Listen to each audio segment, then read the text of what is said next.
Oke, kita lanjutkan ke acara selanjutnya. Kita akan mendengarkan orasi ilmiah.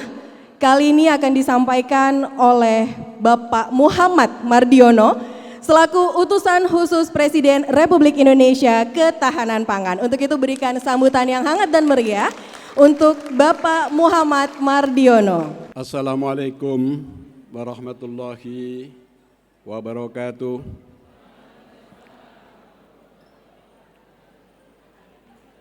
Bismillahirrahmanirrahim. Alhamdulillahirabbil alamin. Wa bihi nasta'in ala umuri dunya waddin. Wala haula wala quwata illa billahil aliyyil azim. Asyhadu an la ilaha illallah wa asyhadu anna Muhammadan abduhu wa rasuluh.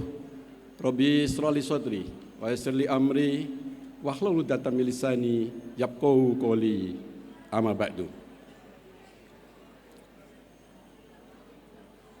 Yang saya hormati para alim ulama, para guru-guru saya yang menghadiri acara yang sangat mulia pada kesempatan ini dengan tidak mengurangi rasa hormat saya. Saya tidak sebutkan satu persatu.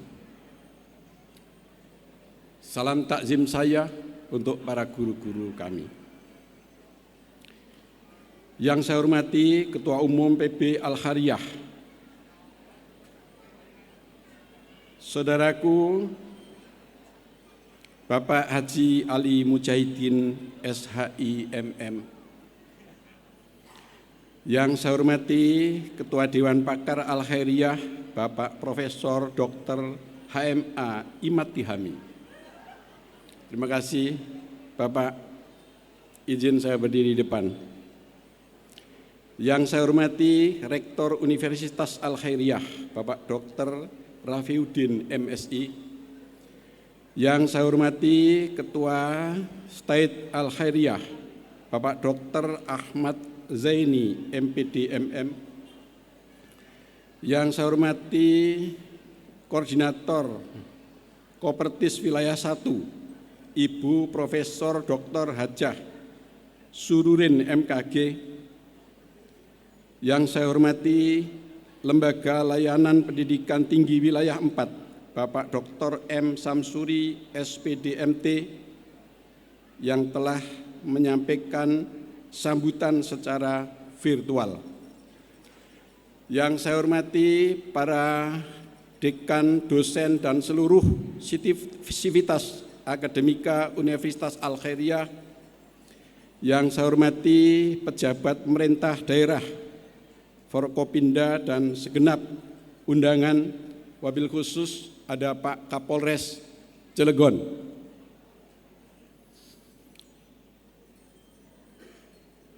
Mohon maaf saya tidak dapat satu persatu menyebutkan para undangan. Yang saya hormati Bapak Ibu, para orang tua wisudawan, dan anak-anakku sekalian, para wisudawan yang saya hormati, saya cintai, dan saya banggakan. Pertama-tama marilah kita panjatkan puji dan syukur kehadirat Allah Subhanahu wa taala atas rahmat dan karunia-Nya sehingga pada kesempatan ini kita dapat hadir, dan alhamdulillah kita dalam keadaan sehat walafiat. Salawat serta salam kita aturkan kepada junjungan kita Nabi besar, Nabi agung Muhammad Rasulullah SAW, pada para sahabatnya, para pengikutnya, dan semoga kita semua sebagai umatnya senantiasa selalu mendapatkan syafaatnya insya Allah hingga akhir zaman nanti. Amin ya Rabbal Alamin. Bapak Ibu sekalian yang saya hormati, saya berdiri di sini sebenarnya agak nervous. Kalau kata orang Tegalwangi, rada deg-degan. Kenapa? Karena yang ada di depan saya ini adalah para guru-guru saya. Anak-anakku sekalian, para mahasiswa, mahasiswi, para wisudawan yang saya banggakan. Saya tadi dipesan oleh Pak Haji Ali Muhaid Mujahidin untuk saya memberikan motivasi kepada anak-anakku sekalian. Karena itu sebelum saya memulai, saya ingin menyampaikan hal penting sebagai persahabatan kita semua. Saya ini memang bukan alumni Al-Khairiyah, tetapi masuk dalam kategori alma mater. Karena guru-guru saya ini adalah guru-guru yang mengajar kalian di Al-Khairiyah. Sejak Kiai Haji Fatullah Sam'un Almarhum itu guru saya. Profesor Ustadz Wahab Afib guru saya. Di depan saya yang hadir Profesor Kiai Haji Imad Tihami itu juga yang mengajari saya. Pak Haji Mansur Muhyiddin juga guru saya. Hanya belajarnya beda. Kalau kalian belajar ada di kampus. Kalau saya belajar dengan beliau-beliau itu di luar kampus. Saya punya profesi 3. Profesi yang pertama adalah menjadi pedagang. Kalau sekarang lebih tren disebut sebagai pelaku entrepreneur. Belum lama saya jalani, baru 45 tahun. Dan itu insya Allah akan saya jalani terus sampai akhir hayat saya.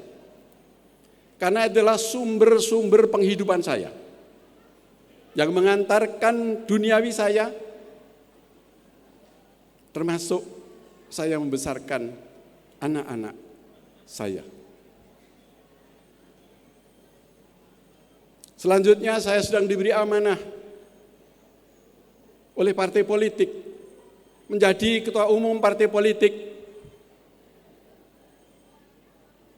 Belum lama pengabdian saya baru 26 tahun, tetapi rakyat Cilegon mengantarkan saya. Setelah saya berkarir mulai dari Cilegon ke Serang, Banten, dan di tingkat nasional, maka rakyat Banten mengantarkan saya untuk saya masuk ke tingkat nasional. Dan hari ini saya sedang diberi amanah menjadi ketua umum Partai Persatuan Pembangunan. Ini adalah perjuangan untuk memperjuangkan umat.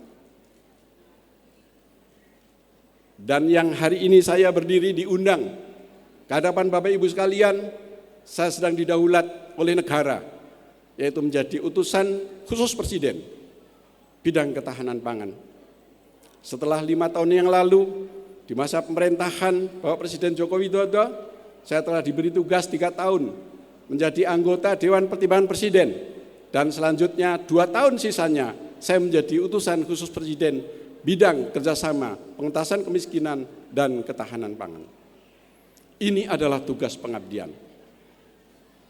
Bapak Ibu sekalian, dan para wisudawan yang saya cintai dan saya banggakan, ini perlu saya sampaikan bahwa hidup memang harus diawali dengan langkah pertama. Sebagaimana seorang atlet tidak akan pernah sampai ke garis finish kalau mereka tidak mengawali dari langkah yang pertama itu. Maka sebagai seorang mahasiswa yang nanti akan menghadapi tantangan besar, menghadapi lautan samudra yang luas, awalilah dari langkah yang pertama itu. Bapak Ibu hadirin yang saya hormati, saya ingin lebih panjang lagi untuk membagi perjalanan hidup saya, bahwa Citangkil ini adalah tempat bermain saya. Kalau kata orang Tegalwangi, wong Cilegon, ngabuburit. Jadi anak saya kalau bulan puasa diajak muter naik motor, kira-kira muternya ya di daerah Citangkil ini, di daerah kampus ini. Jadi saya adalah keluarga besar Al-Khairiyah yang insya Allah akan menyamai para alumni mahasiswa Al-Khairiyah nanti. Kalau sekiranya saya bisa, kenapa alumni Al-Khairiyah tidak bisa? Harus bisa. Tadi apa yang ingin nanti saya sampaikan dalam materi saya sebenarnya sudah disampaikan oleh Ibu Rektor dan para pembicara terdahulu. Tetapi nanti sedikit saja saya sampaikan. Saya tadinya sepertinya saya cermati apa ini sudah sama. Saya berpikir apa saya doa saja ya, tapi sudah didoakan oleh Pak Haji Mansur tadi. Jadi izinkan saya lanjutkan. Selanjutnya yang pertama saya mengucapkan selamat kepada para wisudawan atas pencapaian luar biasa yang menjadi tonggak awal perjalanan baru dalam kehidupan Anda semuanya. Hadirin Bapak Ibu yang saya hormati, kita patut menteladani pendiri Universitas Al-Khairiyah, yaitu Brigjen Anumerta Kyai Haji Sam'un. Beliau adalah pahlawan nasional yang memiliki visi dan misi jauh ke depan. Pengorbanan dan jasa-jasa beliau masih dapat kita nikmati sampai saat ini dan menjadi tanggung jawab kita untuk selanjutnya semua untuk meneruskan cita-cita beliau di masa sekarang dan di masa yang akan datang. Hari ini izinkan saya berbicara tentang dua hal penting yang relevan dengan perjalanan Anda ke depan, yaitu kondisi ekonomi global dan peluang di masa yang akan datang. Saat ini kita sedang hidup di tengah dunia yang penuh dinamika. Ekonomi global sedang menghadapi berbagai tantangan, antara lain yang pertama adalah ketidakpastian geopolitik seperti adanya perang dagang, konflik regional yang berkepanjangan seperti perang di Gaza, perang Ukraina dengan Rusia, dan ketegangan antar negara besar. Ini menjadi tantangan para wisudawan karena dampak dari kesemuanya itu akan dihadapi oleh dunia. Ketidakpastian ini berdampak pada perdagangan global. Negara-negara berlomba-lomba mempertahankan stabilitas ekonomi sambil memitigasi ketidakpastian itu yang terjadi di setiap masing-masing negara. Tantangan kedua adalah soal inflasi global yang dipicu oleh disrupsi rantai pasok yang menyebabkan kenaikan harga energi, pangan, dan perubahan-perubahan kebijakan moneter di masing-masing negara. Hadirin yang saya hormati, masyarakat awam mengatakan tidak ada hubungannya perang yang terjadi di Rusia dan Ukraina dengan Indonesia. Tidak ada hubungannya apa yang terjadi peperangan di Palestina, di Israel. Hanya hubungannya adalah mereka saudara-saudara kita, tapi tidak. Sangat berpengaruh besar Bapak Ibu sekalian, karena akibat peperangan itu maka mengganggu arus lalu lintas logistik ke semua penjuru negara. Dengan lalu lintas kapal yang mencapai puluhan ribu yang mengangkut dari mulai raw material, bahan kimia, pangan, dan lain sebagainya. Orang Indonesia, adik-adik mahasiswa, kalau pagi gemar untuk makan mie, karena itu yang paling instan, paling mudah. Tetapi Indonesia tidak punya tanaman gandum. Indonesia tidak memproduksi gandum, sehingga gandum itu diimpor dari sekitar kawasan yang peperangan itu, baik dari Rusia maupun dari Ukraina. Sehingga dengan demikian maka menyebabkan harga kenaikan pangan di Indonesia yang dikonsumsi oleh anak-anakku sekalian.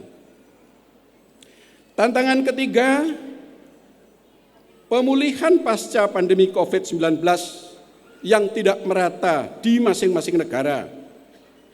Dengan di beberapa negara maju pulih lebih cepat dibandingkan negara-negara berkembang. Ini juga mempengaruhi ketidakstabilan ekonomi karena tidak meratanya. Pandemi COVID-19 mengubah hampir seluruh pola konsumsi, cara kerja, dan model bisnis di dunia. Tantangan keempat, perubahan teknologi dan digitalisasi. Teknologi seperti kecerdasan buatan dan intelligence of things menciptakan peluang baru, tetapi juga menggantikan banyak pekerja yang selama ini dikerjakan oleh manusia. Saya ada potongan video, mohon dicermati. Ini terjadi di negara yang 27 tahun lalu ada di belakang Indonesia, tapi sekarang sudah lebih canggih lagi. Satu pabrik yang memproduksi handphone di Cina mampu memproduksi tiap detik menghasilkan satu handphone. Tetapi di dalam pabrik itu tidak ada manusia satupun. Semuanya digerakkan oleh alat, semuanya dikerjakan oleh teknologi. Dan suatu saat nanti itu juga akan sampai ke Indonesia. Itu yang harus diantisipasi, difikirkan oleh adik-adik para wisudawan yang pada kesempatan ini di wisuda.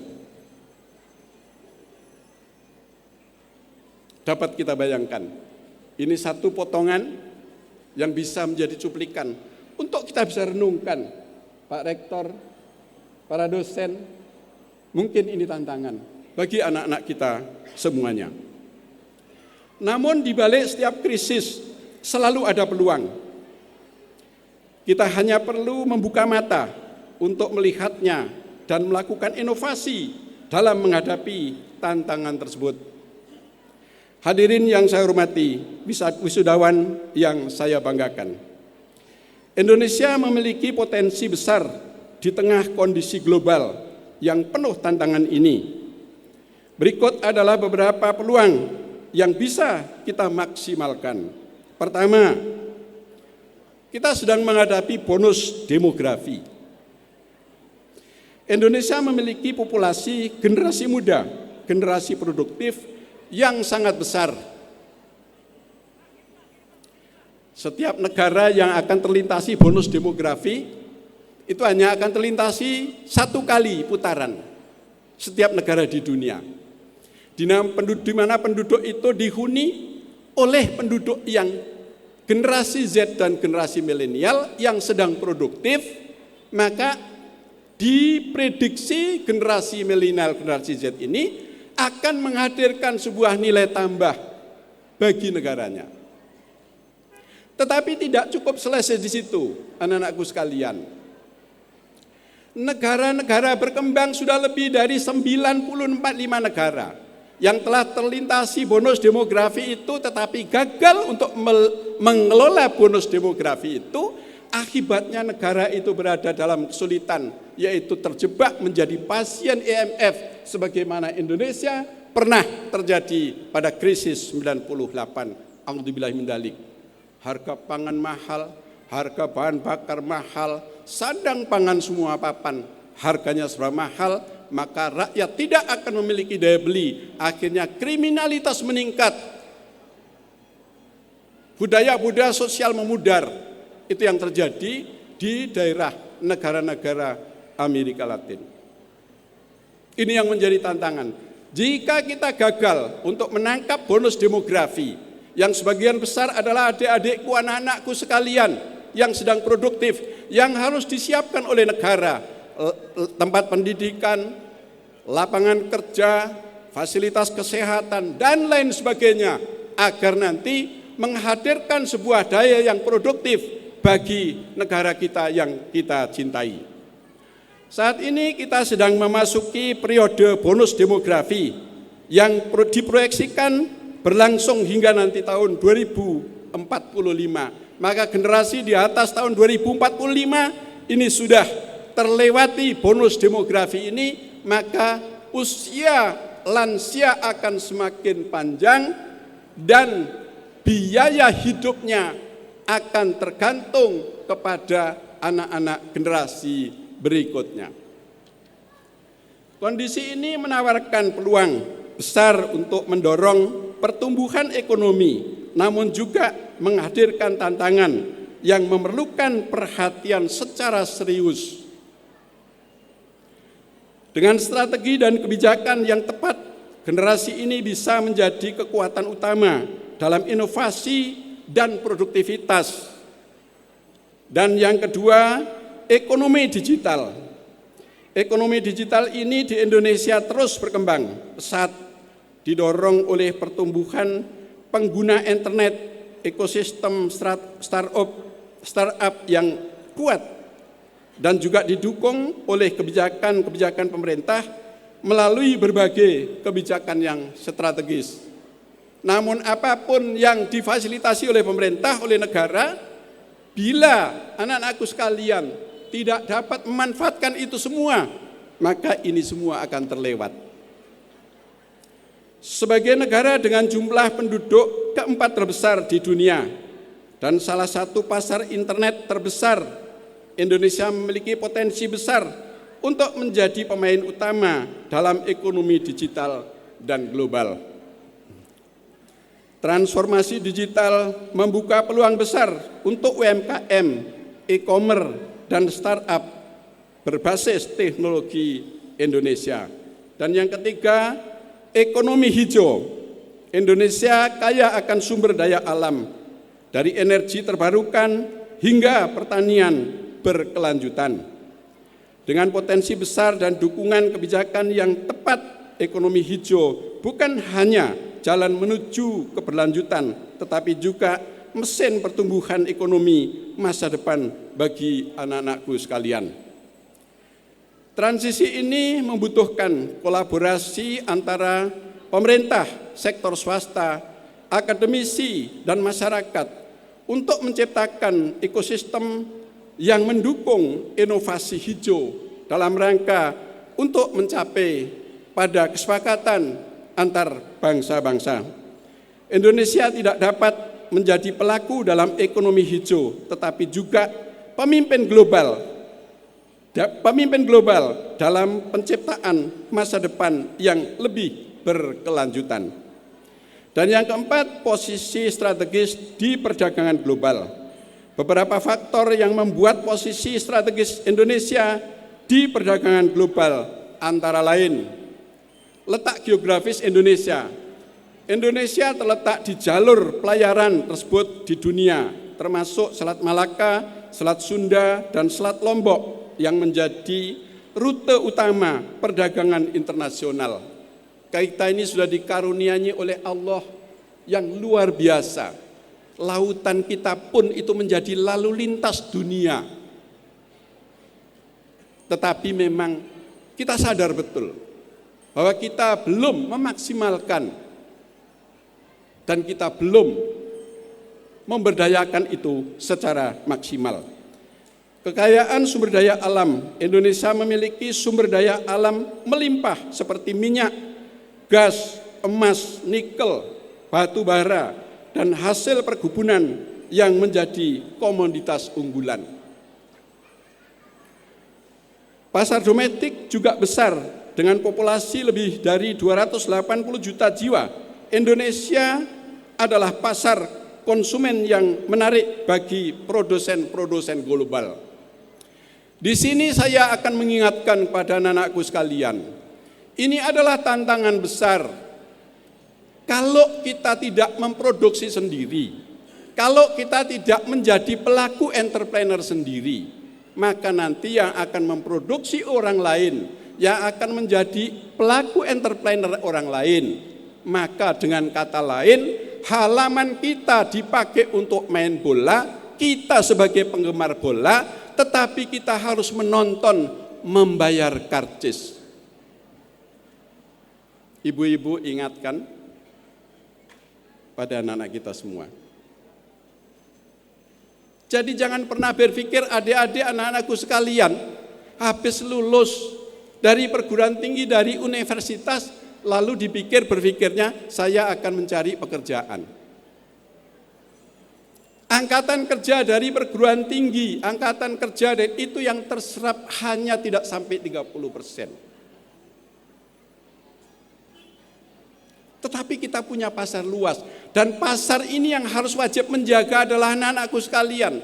Sebab kalau anak-anakku sekalian terlengah, bangsa ini terlengah, maka pasar-pasar ini akan menjadi serbuan pasar-pasar negara lain. Dan yang lebih sedih lagi saudara-saudaraku, anak-anakku sekalian, rupiah kita yang nilainya kecil, yang ketika ditukar itu nilainya serba kalah dengan negara-negara lain. Tetapi kemudian kita harus menukar rupiah kita yang kita kumpulkan dari keringat kita. Kita kumpulkan ke US, kita kumpulkan ke euro, kita tukarkan ke yen, kita tukarkan ke sen Singapura untuk mengimpor pangan kita yang harus menjadi konsumsi sehari-hari. Mari kita sadar bersama, rakyat Indonesia kita mulai. Bapak Ibu sekalian, 4 bulan yang lalu saya melakukan kunjungan kerja ke Kementerian Pertanian Jepang. Sesuai dengan tugas saya setelah menghadiri acara di PBB, yaitu di Forum FAO di Italia. Saya mempertanyakan kepada Kementerian Pertanian Jepang, kenapa ekspor mangga dari Jawa Barat itu diberhentikan setelah jalan hampir 2 tahun. Saya tanya kepada Kementerian Jepang, dan Kementerian Jepang itu memanggil Badan Karantina Jepang. Kenapa ekspor mangga dari Jawa diberhentikan? Karena setelah impor, negara itu impor dari Indonesia, ternyata lalat di Jepang berkembang. Setelah diteliti lagi, ternyata lalat yang berkembang itu adalah dibawa oleh telur yang nempel pada mangga yang diimpor oleh negara Jepang dari Indonesia yang berasal dari Jawa Barat.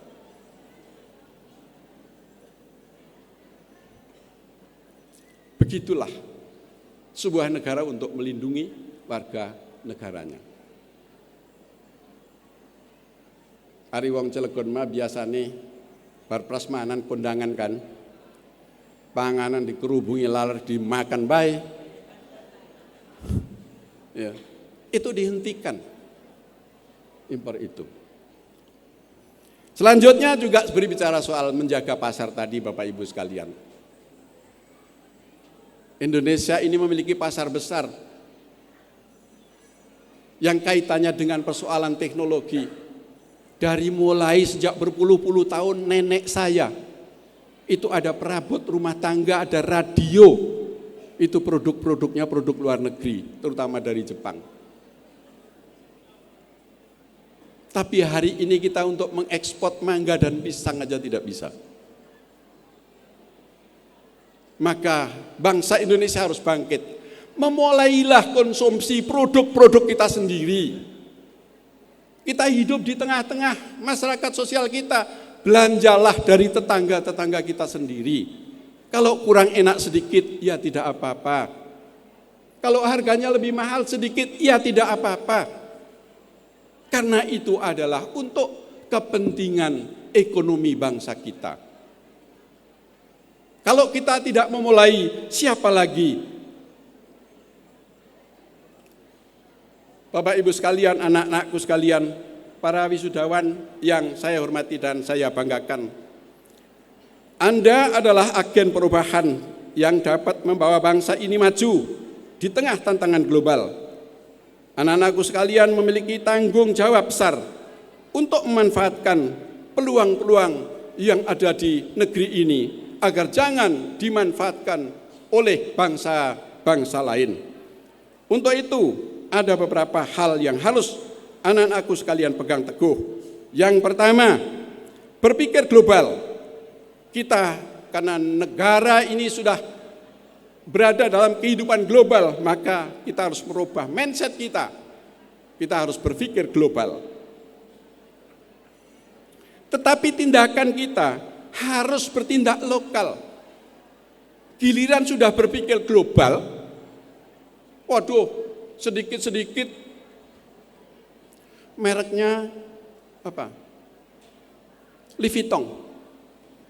Sedikit-sedikit mereknya apa lagi? Dan kalau di forum publik, kalau tidak yang barang-barang impor, rasanya enggak pede, rasanya enggak keren.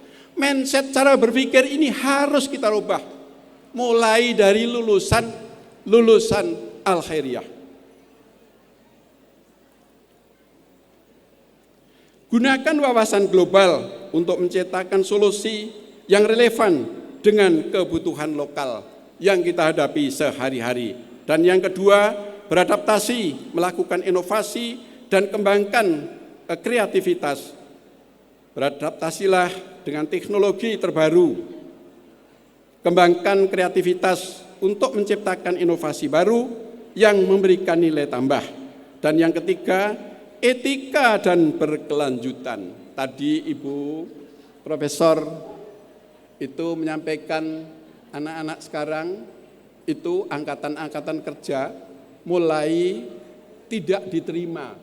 Dan kalau diterima pun tidak lama kemudian diberhentikan.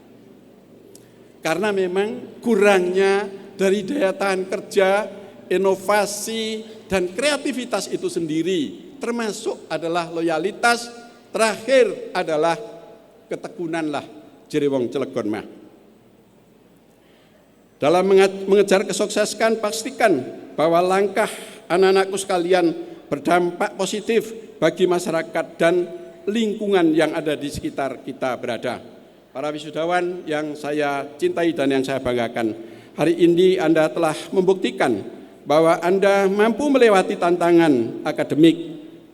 Di masa depan, saya yakin Anda juga akan mampu menghadapi tantangan global dan mengubahnya menjadi peluang yang nyata. Sekali lagi, saya ucapkan selamat kepada para wisudawan, selamat melangkah ke dunia yang lebih luas, dan jadilah pembawa perubahan untuk Indonesia yang kita cintai. Terima kasih atas segala perhatiannya. Kurang lebih mohon maaf. Wallahul muwaffiq ila aqwamit thoriq. Billahi taufiq wal hidayah. Wassalamualaikum warahmatullahi wabarakatuh. Plakat pertama akan diberikan dari Ketua Umum PB Al-Khairiyah kepada Bapak Mardiono selaku utusan khusus Presiden Republik Indonesia bidang ketahanan pangan.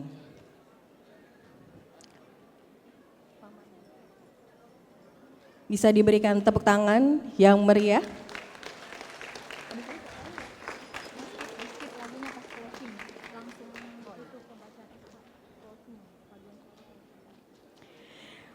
Cenderamata selanjutnya diberikan oleh Ketua Sekolah Tinggi Ilmu Tarbiyah Bapak Dr. Haji Ahmad Juhaini MPDMM kepada Wakil Koordinator Kopertai 1 Wilayah 1 Jakarta dan Banten Ibu Profesor Dr. Hajah Surudin MAG. Bisa juga diberikan sambutan dan tepuk tangan yang meriah. Berkenan untuk berfoto bersama terlebih dahulu, Bapak. Mohon diarahkan. Selanjutnya, pembacaan SK kelulusan wisudawan dan wisudawati yang akan dibacakan oleh Wakil Ketua 1 Sekolah Tinggi Ilmu Tarbiyah Al-Khairiyah. Kepada yang kami hormati Ibu Hajah Bahyati MPD dipersilahkan. Rektor Universitas Al-Khairiyah nomor 045-Unival-R 001 SK /12/2024 tentang wisudawan wisudawati diploma 3 dan sarjana strata 1 Universitas Al-Heriah tahun akademik genap 2023-2024. Bismillahirrahmanirrahim. Rektor Universitas Al-Heriah Unival setelah menimbang dan seterusnya mengingat dan seterusnya memutuskan dan seterusnya menetapkan bahwa pertama, yang tercantum dalam lampiran surat keputusan ini adalah wisudawan dan wisudawati program studi akuntansi, manajemen teknik informatika dan manajemen informatika Universitas Al-Heriah tahun akademik genap 2023-2024. Kedua, bahwa wisudawan wisudawati yang tercantum dalam lampiran surat keputusan ini berhak menyandang gelar Diploma 3 Manajemen Informatika dan Sarjana Akuntansi, Sarjana Manajemen, Sarjana Komputer dengan segala kewajibannya yang telah ditetapkan oleh Universitas Al-Heriah. Ketiga, surat keputusan ini berlaku sejak tanggal ditetapkan dan segala sesuatunya akan diperbaharui apabila di kemudian hari terdapat kekeliruan dalam penetapannya. Ditetapkan di Cilegon pada tanggal 3 Desember 2024. Tertanda Rektor Dr. Rafiuddin MSI. Dicap dan ditandatangani. Sekian, Assalamualaikum warahmatullahi wabarakatuh. Surat keputusan nomor 188 SK Stit Al-Heriah _6 _2024 tentang penetapan wisudawan wisudawati program studi PAI dan PIAUD Sekolah Tinggi Ilmu Tarbiyah Al-Heriah Cilegon tahun akademik 2023-2024 semester genap. Bismillahirrahmanirrahim.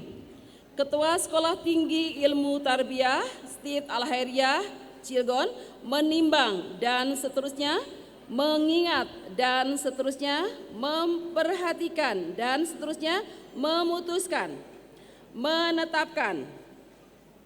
Pertama, daftar nama mahasiswa program studi Pendidikan Agama Islam dan Pendidikan Islam anak usia dini yang memenuhi syarat untuk wisuda pada wisuda sarjana ke-8 Sekolah Tinggi Ilmu Tarbiyah Al-Heriah Cilegon. Kedua, mahasiswa yang tercantum dalam nama wisudawan wisudawati telah menyelesaikan seluruh prasyarat akademik dan administratif sesuai dengan ketentuan yang berlaku di Sekolah Tinggi Ilmu Tarbiyah Al-Heriah Cilegon. Ketiga, surat keputusan berlaku sejak tanggal ditetapkan dan apabila di kemudian hari terdapat kekeliruan dalam penetapan ini, diadakan perbaikan kembali sebagaimana mestinya. Ditetapkan di Cilegon pada tanggal 20 Juni 2024. Ketua Stit Al-Heriah Dr. Haji Ahmad Juheni MPD MM dicap dan ditandatangani. Sekian, Assalamualaikum warahmatullahi wabarakatuh.